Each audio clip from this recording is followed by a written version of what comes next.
तर नमस्कार मंडळी, तुमचं पुन्हा एकदा स्वागत आहे आपल्या नवीन व्हिडिओमध्ये, ज्यात की आपण दाखवणार नाशिकचा एवढा जो सगळा कचरा राहतो, म्हणजे दिवसाला जवळजवळ 300-400 टन जो कचरा राहतो, त्याचं व्यवस्थापन कसं केलं जातं आणि कुठं केलं जातं. तर आपली आज व्हिजिट आलेली कॉलेजची इकडं डंपिंग या नाशिकला पांडवलीनी जवळच आहे. तर चला आता तुम्हाला सगळी इन्फॉर्मेटिव्ह माहिती दाखवतो कसं आणि त्याचं काय काय बनवित आहे नेमकी, नाही का. जवळजवळ इथं 82 एकरचा मोठा प्लॅन्ट आहे. तर चला आता सगळे आपण माहिती घेणारच आहे. चलो, तुम्ही बघू शकता इथं सगळं कचऱ्याचं वजन बिजन करून सगळा कचरा इथं व्यवस्थापन केलं जातं. ड्राय वेस्ट RDF सेक्शनला जाऊया. त्यानंतर आपण तिथंच बायोमास ब्रिकेट बनतं, म्हणजेच हॉर्टिकल्चर वेस्टचा पार्ट आहे तो. त्यानंतर त्याच्याच बाजूला थर्माकोल वेस्ट, त्यानंतर डेड ॲनिमल इन्सिनेटर, त्यानंतर LTP म्हणजेच लिचर ट्रीटमेंट प्लांट आहे, बायोगॅस प्लांट, त्यानंतर प्लास्टिक टू फ्यूल आणि रिसॉर्टिंग सेक्शन आहे. त्यानंतर आपण कंपोस्ट सेक्शनला विजिट करू. ठीक आहे, एका साईडला यायचं, ज्यांना टाइमपास करायचा आहे पण इथं थांबलं तरी चालेल. ज्यांना सिरियसली पाहायचं आहे त्यांना ज्यांना टाइमपास करायचा आहे काय, ठीक आहे.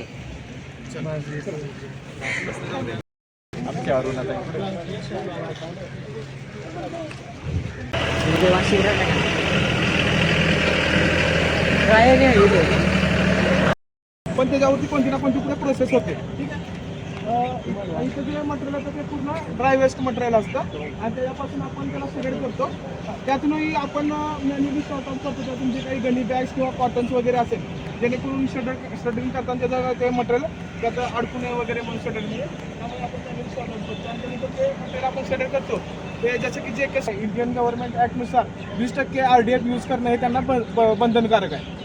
ज्या सिमेंट फॅक्टरी आहे त्यांना कोळशाला पर्याय म्हणून 20% RDF यूज करणं बंधनकारक आहे. त्यामुळे बऱ्यापैकी आपला RDF सिमेंट फॅक्टरी घेऊन जातात. त्यानंतर जो बॅलिस्टिक सेपरेटर, तिथं जो प्लांट दिसतो तो सेक्शन आहे बॅलिस्टिक सेपरेटर. त्याचा मुख्य उद्देश आहे की आपला प्लास्टिक प्लांट आहे त्याची कॅपॅसिटी आहे 5 टन पर डे. तर त्या उद्देशाने आपल्याला मोठ्या प्रमाणात प्लास्टिक लागतं.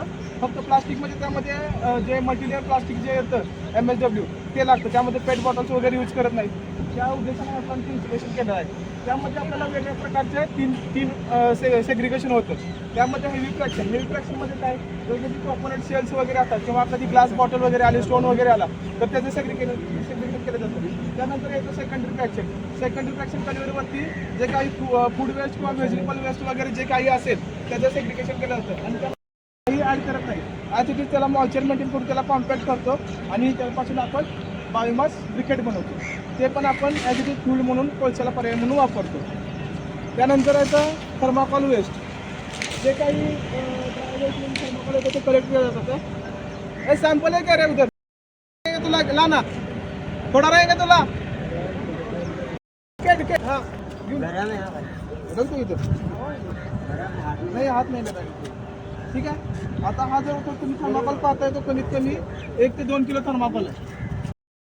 फक्त त्याला कॉम्पॅक्ट केलेला, व्हॉल्यूम त्याचा कमी केलेला आहे, त्याला हिट केलेलं आहे. बायोमास ब्रिकेट म्हणजे जो काही झाडपाला येतो त्याच्यापासून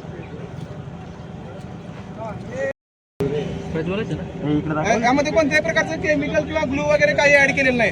फक्त जे काही वनस्पती जे काही फायबर मटेरियल असतं किंवा त्यातील जे ऑइल वगैरे असतं त्यालाच कॉम्पॅक्ट करून आपण फक्त मॉइश्चर मेंटेन करून हे केलं आहे.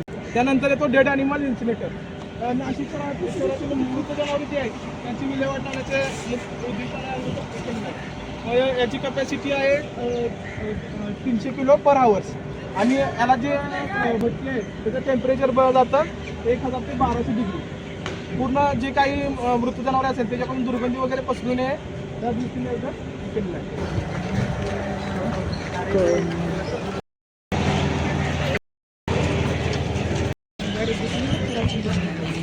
यू आकारात हे केलेलं आहे, कलेक्ट केलेलं आहे ड्रेनेज आणि त्यामार्फतच इंट्रोला घेतलेलं आहे. आता कोणता गॅस बर्न केल्यानंतर म्हणजे हे होतंय नाव सांगत आहे. तर यापासून जो आपला इथं आपण डायजेस्टरला त्याला फिडिंग करतो. हा पाठीमागे जिथं डायजेस्टर आहे, डायजेस्टरला फिडिंग करून यानंतर बलून ट्यूबला आपण गॅस कलेक्ट करतो. बाहेरची इलेक्ट्रिसिटी यूज करत नाही. म्हणजे इथं जी इलेक्ट्रिसिटी जनरेट होते त्यावरती ते दोन्ही प्लांट रन करतात.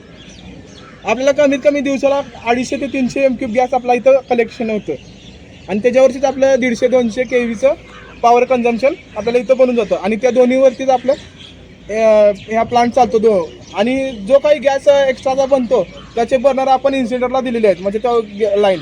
आणि त्यानंतर त्या गॅस बर्न केल्यानंतरही डेड म्हणजे भट्टी आपली हे होते. आता पुढे जायचं सर. जायचंय बरं, ठीक आहे. ज्यांना यायचंय पुढे ते या, ज्यांना थांबायचं ते सर इथं थांबून येते. पुढचं काय, चला पुढे. प्लास्टिक पासून आपण ऑइल बनवतो, ठेवलं जातं आणि त्यानंतर त्यापासून आपल्याला 3 घटक मिळतात. ॲश मिळते, दुसरं मिळतो गॅस आणि तिसरं मिळतो ऑइल. जर का आपण 1 टन फिडिंग केलं तर त्यापासून आपल्याला कमीत कमी 300 लिटर ऑइल भेटतं एका टनापासून. 1 टन जर का प्लास्टिक जर का हे केलं तर आपल्याला काय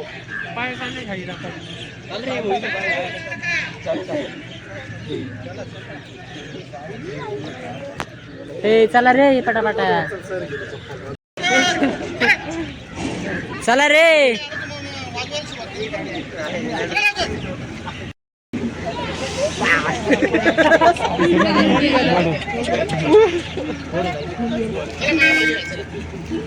सर त्या तिकडून वरून सर तिकडून वरून त्याच्यावरून चला.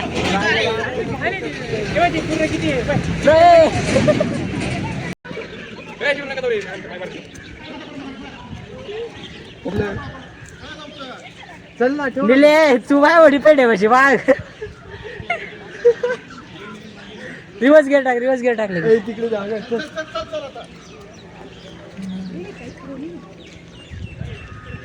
चला पुढं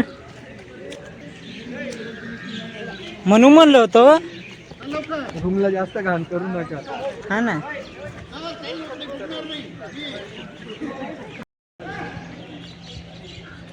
माहिती आपली का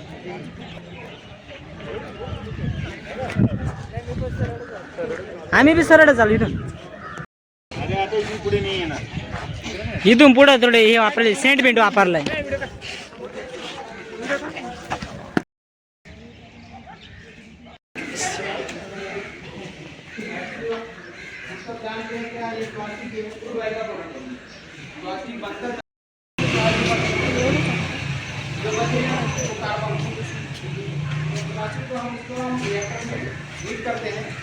जे काही आपण त्यामध्ये कोणत्याही प्रकारचं प्लास्टिक पेपर वगैरे वापरतो. ठीक आहे. त्यानंतर रिॲक्टरला जे हिटिंग लागतं त्यासाठी इथं जे ऑइल बनतं तेच आपण यूज करतो. त्यासाठी आपण डिझेल वगैरे पाण्याचं काही वापरतो. आणि त्यातून जो गॅस बनलेला आहे तोच गॅस आपण या रिॲक्टरला हिटिंगसाठी यूज करतो. ठीक आहे. आणि त्यानंतर आपण जे काही ॲश होते की ॲश बाहेर टायर्स वगैरे बनतं त्यांना आपण सप्लाय करतो. फिल्टरवरून आणखी यूज करतात. आणि आपण 100 टन म्हणजे 1 टन फिडिंग केलं तर आपल्याला 300 लिटर ऑइल भेटतं. म्हणजे 30% आपल्याला रिकव्हरी आहे. आणि हे ऑइल आहे ना.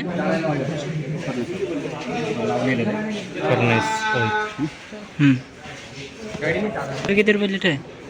हाँ 30 रुपीज़, सॉरी 40 रुपीज़, सिर्फ 40 to 50 रुपीज़. और किसके लिए यूज होता है? इसके क्या कहते हैं बॉयलर में और फर्नेस में. हाँ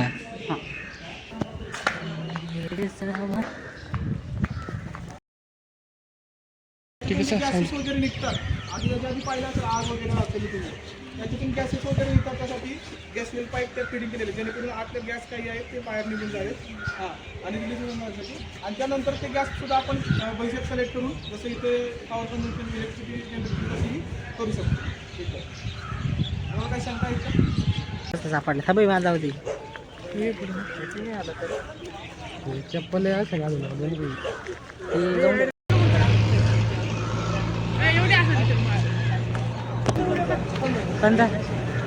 नको रे. अरे व्हिडिओ व्हायरल जाईल पागल. कोरडा पळत सुटले भाऊ. एवढं वाचायला घाबरले. आवाज काढून राहिले पण आवाज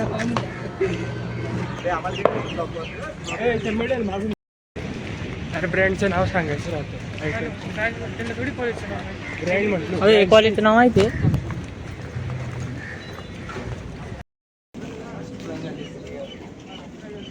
तर आता अजून आपल्याला एक इथं पाहायचं आहे कंपोस्ट प्रोसेसिंग प्लांट पाहिजे आपल्याला.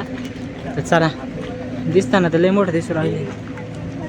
टोटल इथं प्लांट टोटल 82 एकरामध्ये पसरलेलं आहे. आणि इथं कंपोस्ट बनवलं जातं म्हणजे खतं. आपल्याला ते सांगतीलच पुढं चला. हे असं आहे कंपोस्ट आहे.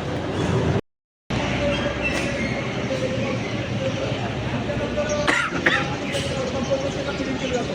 आणि ही जी क्रोमेट दिसते ही जी व्यास आहे याची साईज आहे 4 mm आणि जे काही -4 mm आपल्याला निघतं ते आपल्याला गुडकिरी डिकम्पोज फर्टिलायझरमध्ये आपल्याला भेटून जातं. आणि यातून जे काही रिजेक्शन निघतं ते सुद्धा आपण परत डिकम्पोज वगैरे कारण स्प्रे करून परत त्याला डिकम्पोज करतो व परत फिडीसाठी वापरतो. यामध्ये जे काही स्टोन वगैरे येतील त्यासाठी आपण तिथे व्हायब्रो बसवलेलं आहे, जेणेकरून स्टोन वगैरे जे काही +4 mm चे पार्टिकल जर बाय चान्स आले तर ते रिजेक्शन होण्यासाठी आपण पुढे व्हायब्रो बसवलेलं आहे, जेणेकरून आपल्याला एकदम गुड फिनिश भेटून जाईल. ठीक आहे. मला काही शंका येतं 16 mm ची मॅच आहे, तर 16 mm +16 mm रिजेक्शन जातं आणि -16 mm पुढे प्रोसेसिंगसाठी येतं आणि त्यानंतर येतं -4 mm. ठीक आहे.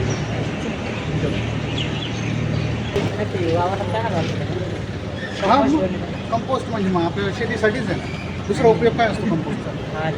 नाही आणि कसं किलो काय भाव स्वस्त राहत आहे ते तेल बी हे तिकडे कसं आहे, हे आहे ना, हे शेतकऱ्याला नाही देत.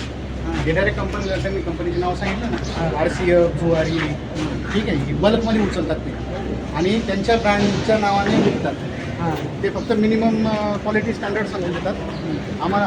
आम्ही जे तुमच्याकडनं कंपोस्ट घेऊ त्याच्यामध्ये NPK इतकं पाहिजे, फॉस्फरस इतकं पाहिजे, मायक्रोन्युट्रिएंट इतकं पाहिजे. ह्या स्टँडर्डचं जर तुम्ही कंपोस्ट आम्हाला दिलं तर आम्ही तुमच्याकडनं बल्कमध्ये उचलू.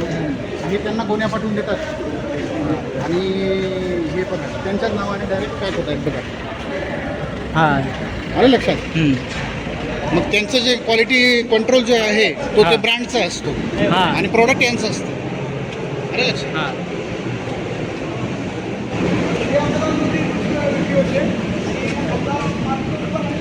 ब्रँड आहे म्हणजे शेतकऱ्याला कमी रेटमध्ये मिळावा इथे उपलब्ध व्हावा यासाठी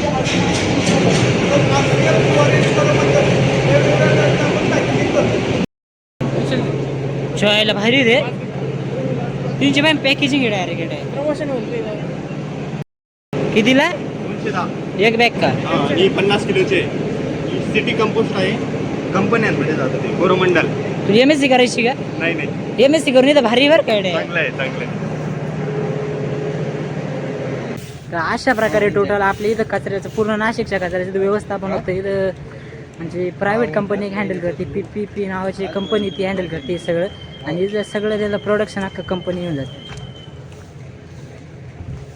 नाशिक महानगरपालिका.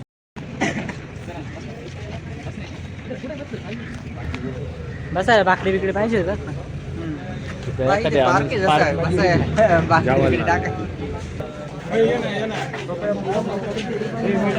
घ्या फोटो काढून पटकन. तिचं भविष्यात पण होईल ही माहिती दिल्याबद्दल मी महाविद्यालय आणि सगळ्या विद्यार्थ्यांच्या वतीने त्यांचे हार्दिक आभार मानतो. आणि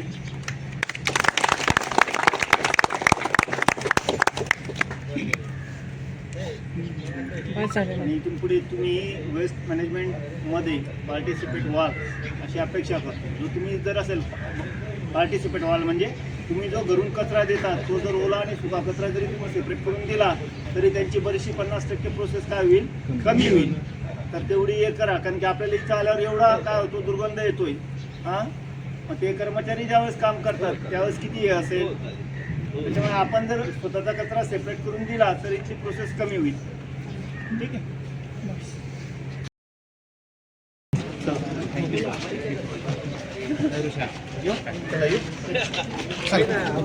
ब्लॉगर आले पाहिजे.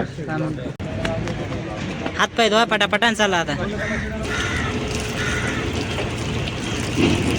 तर मित्रांनो अशा प्रकारे आपल्या इथं सगळं डम्पिंग यार्ड पाहून झाले. म्हणजे आपण नाशिकचा कचरा कसं व्यवस्थापन करतो हे महाराष्ट्रातलं म्हणजे सगळ्यात मोठी डम्पिंग यार्ड. इथला 90% जवळजवळ सगळा कचरा आहे ना तो त्याचं व्यवस्थापन होतं आणि 10% आपण परत डम्पिंग यार्डला टाकून देतो. त्याचं पुढे काहीतरी होत असेल पण 90% कचऱ्याचा आपण चांगलं यूज करू शकतो. म्हणजे कंपन्या त्याचं फर्टिलायझर बनवते, ऑइल बनवते.